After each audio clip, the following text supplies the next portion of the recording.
Bonjour, je suis Élodie Victor, je suis avocate au barreau de Paris.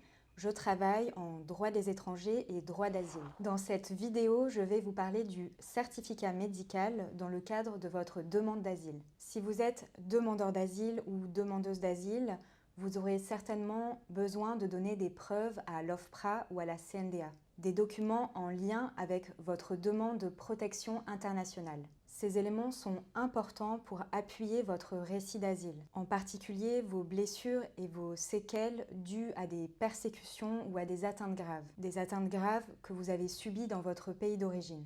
Une de ces preuves peut être un ou plusieurs certificats médicaux qui ont été écrits par des médecins ou des psychologues. Alors, comment obtenir un certificat médical? C'est rare, mais vous avez peut-être un certificat médical qui a été fait par un médecin dans le pays où les faits se sont produits.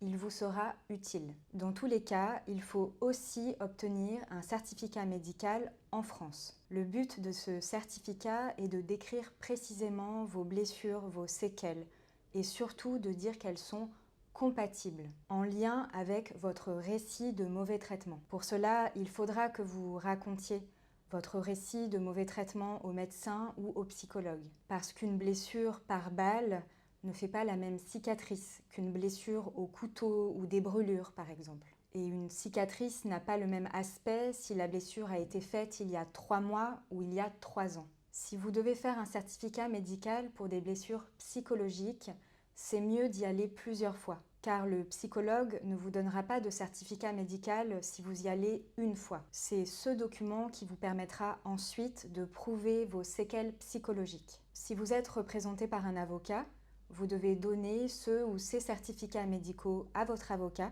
qui les transmettra à l'OFPRA ou à la CNDA. Si vous n'avez pas d'avocat, vous pouvez transmettre directement ces certificats médicaux par courrier recommandé à l'OFPRA ou à la CNDA. Dans tous les cas, il faut prendre les originaux des certificats médicaux avec vous, soit le jour de l'audition par l'officier de protection de l'OFPRA, soit le jour de l'audience à la CNDA. Raconter encore et encore votre histoire, ce n'est pas facile. Alors vous pouvez en parler avec des psychologues ou des professionnels de la santé mentale. Vous pouvez vous rendre à une consultation psychologique gratuite. À Paris, Parcours d'asile, le Chêne et l'Hibiscus. Si vous êtes des personnes LGBT, le COMED Paris. À Lyon, Centre Essor, Forum Réfugiés, CPCT. À Toulouse, Psychologue du Monde, Palabre Espace Interculturel. Vous trouverez en description les adresses.